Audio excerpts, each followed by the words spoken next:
The believer continues the N.J. Dawood translation of Al-Quran, and I will be making some comments to what's also called the Forgiving One and some adjustments to the translation. In the name of Allah, the Compassionate, Merciful, Hameen. Now,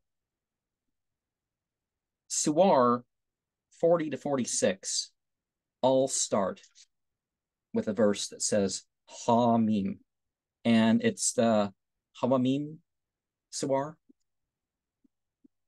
collectively as a group. Now, Suwar is the word for steps in a structure, degrees. We use surah as the singular for chapter. This book is revealed by Allah, the Mighty One, the All-Knowing, who forgives sin and accepts repentance. His punishment is stern and his bounty infinite. There is no God but him. All shall return to him. None but the unbelievers dispute about the revelations of Allah. Do not be deceived by their prosperous dealings in the land. Long before them, the people of Noah denied our revelation, and so did the factions after them. Every nation strove to slay their apostle, seeking with the false arguments to refute the truth. But I smote them, and how stern was my punishment. And thus shall the word of your Lord be fulfilled concerning the unbelievers.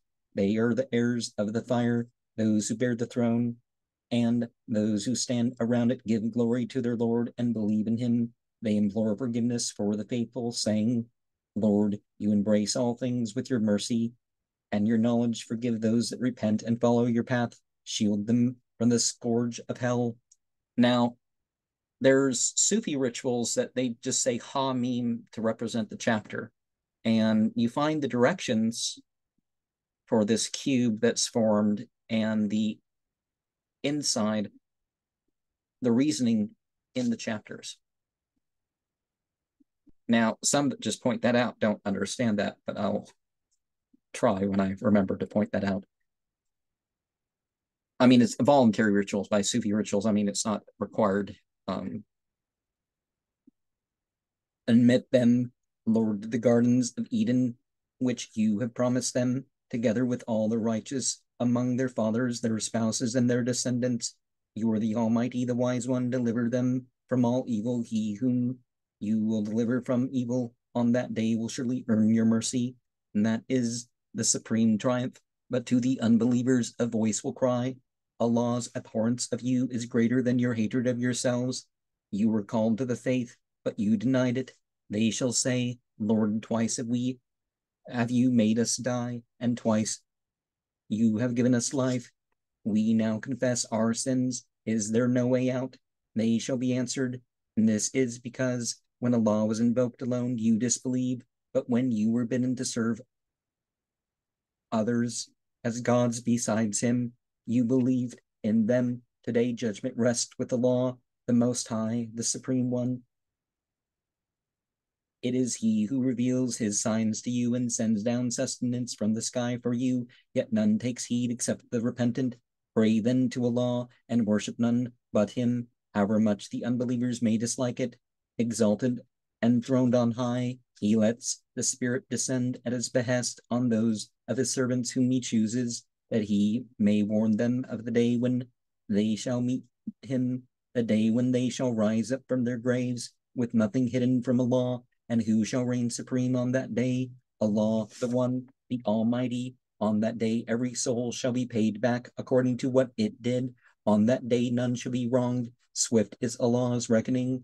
Forewarn them of the approaching day, when men's hearts will leap up to their throats and choke them, when the wrongdoers will have neither friend nor intercessor to be heard. He knows the furtive look and the secret thought. Allah will judge with fairness, but the idols to which they pray besides him can judge nothing. Allah alone hears all and observes all. Have they never journeyed through the land and seen what was the end of those that have gone before them? Nations far greater in prowess and splendor. Allah scourged them for their sins, and from Allah they had none to protect them. That was because their apostles had come to them with clear revelations, and they denied them. So Allah smote them. Mighty is Allah, and stern is retribution. We sent forth Moses with our signs, and with clear authority to Pharaoh, Haman, and Harun. But they said, a sorcerer, a teller of lies. Now, if we look at these words in the ancient Egyptian, we understand that we're talking about it goes beyond this specific incident in their terms, and it gives us a lesson about the nobility or the famous and the priestly and the media.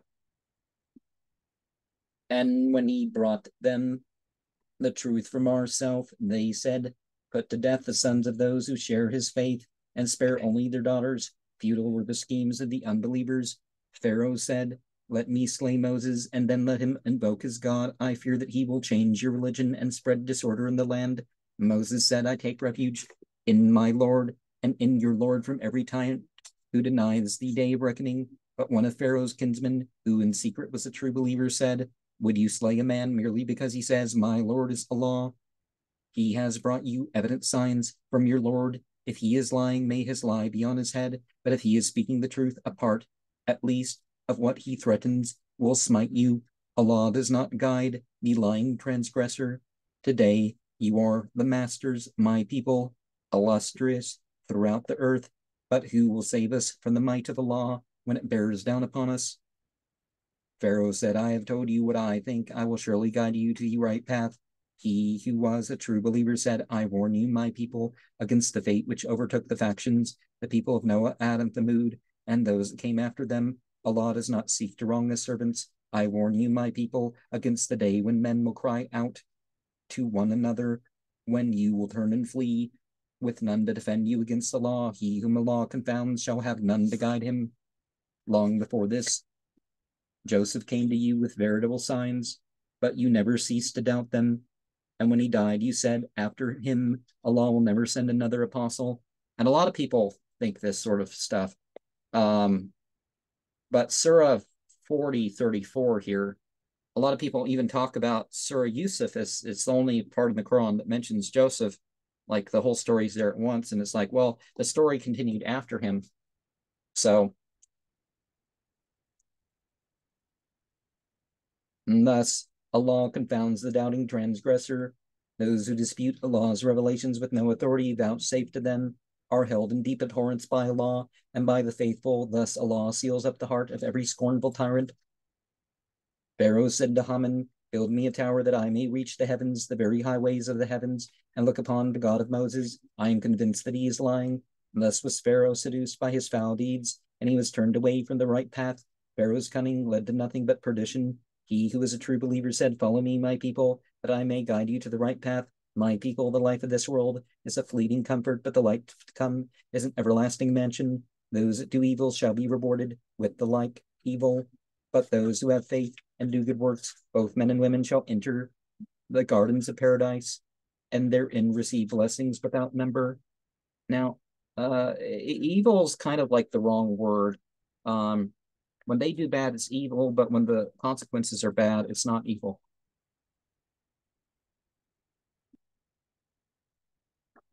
My people, how is it that I call you to salvation while you call me to the fire? You bid me deny Allah and serve others as gods I know nothing of. And what's the word there? Yeah, taking others as partners. While I exhort you to serve the Almighty, the Malignant One, indeed the gods to whom you call me can be invoked neither in this world nor in the hereafter. To Allah we shall return. The transgressors are the heirs of the fire. Bear in mind what I have told you. To Allah I commend myself. Allah is cognizant of his servants. Allah delivered him from the evils which they planned, and a grievous scourge encompassed Pharaoh's people. They shall be brought before the fire, morning and evening, and on the day the hour strikes, a voice will cry, mete out to the people of Pharaoh the sternest punishment. And when they argue in the fire, the humble will say to those who deem themselves mighty, we have been your followers. Will you now ward off from us some of these flames? But those who deem themselves mighty will reply, here are all of us now. Allah has judged his servants. And those in the fire will say to the keepers of hell, implore your Lord to relieve our torment for one day. But did your apostles not come to you with undoubted signs? They will ask, yes, they will answer, and their keepers will say, then offer your prayers, but vain shall be the prayers of the unbelievers. Now, if you don't do ritual prayers and stuff, if you don't make supplications in this life, yeah, it's the supplications. It's closer to what most people mean when they say prayer. But in languages, but in the Bible and other places, they mean orisons when they mean prayers. We shall help our apostles and the true believers, both in this world and on the day when the witnesses rise to testify. On that day, no excuses will avail the guilty. The curse shall be their lot, and the scourge of the hereafter. We gave Moses our guidance, and the Israelites the book to inherit, a guide and an admonition to men of understanding. Therefore, have patience. Allah's promises and it's surely true. Implore forgiveness for your sins and celebrate the praise of your Lord evening and morning. As for those who dispute the revelations of Allah with no authority vouchsafed to them, they nurture in their hearts ambitions they shall never attain. Therefore seek refuge in Allah. It is He that hears all and observes all. Surely the creation of the heavens and the earth is greater than the creation of humanity, yet most humans have no knowledge. The blind and the seeing are not equal, nor are the wicked the equal of those that have faith and do good works. Yet do you seldom give thought? The hour of doom is sure to come. Of this there is no doubt, and yet most people do not believe. Your Lord has said, call on me, and I will answer you. Those that disdain my service shall enter hell with all humility. Now, we know that eventually humanity will come to an end. This planet will be absorbed by our sun. There's so many things in the universe that can take out life on this planet. Some blast from some star big enough of meteoroids or something. Like, for example, if Koran came in, it would destroy all life on Earth if it smashed into the Earth. Of course, there's no indication right now that it would do that, but you know what I mean. It was Allah who made for you the night to rest in and the day to give you light. Allah is bountiful to men, yet most do not give thanks. And yeah, remember the gender neutral stuff of it all. Your Lord has said, call on me and I will answer you, and those that disdain my service shall enter hell with all humility. That sounds like James like 1:5 and some other stuff. Is it 1:5? What did you ask in my name? Or what was that passage? I was raised LDS. I should know this one, but I don't. Such is Allah, your Lord, the creator of all things. There is no God but Him. How then can you turn away from Him?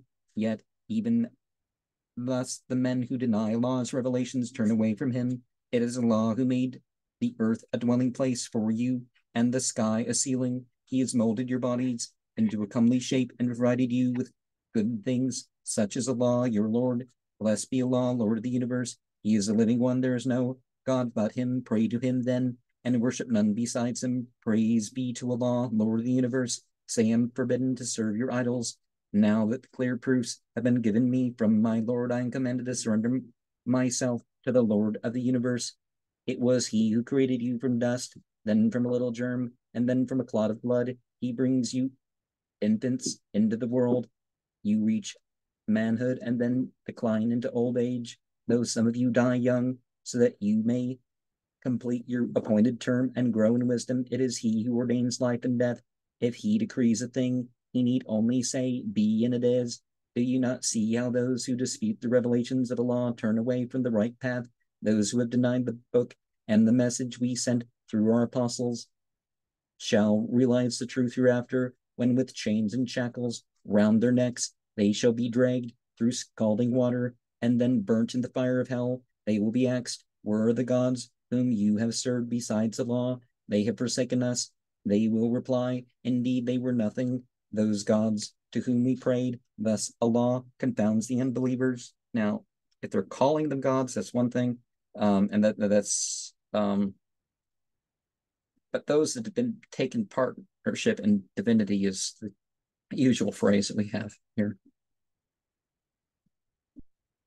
And they will be told that is because on earth you took delight in falsehoods and let a wanton life enter the gates of hell and stay therein forever.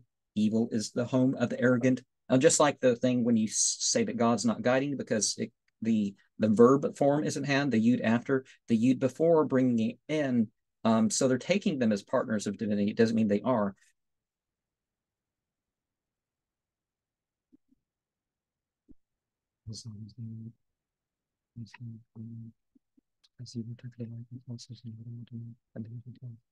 And therefore have patience. Allah's promise is surely true. Whether we let you glimpse in some measure the scourge we threaten them with, or call you back to us before we smite them, to us they shall return. We sent forth other apostles before your time. Of some we've already told you, of others we have not yet told you. None of the apostles could bring a sign except by Allah's leave.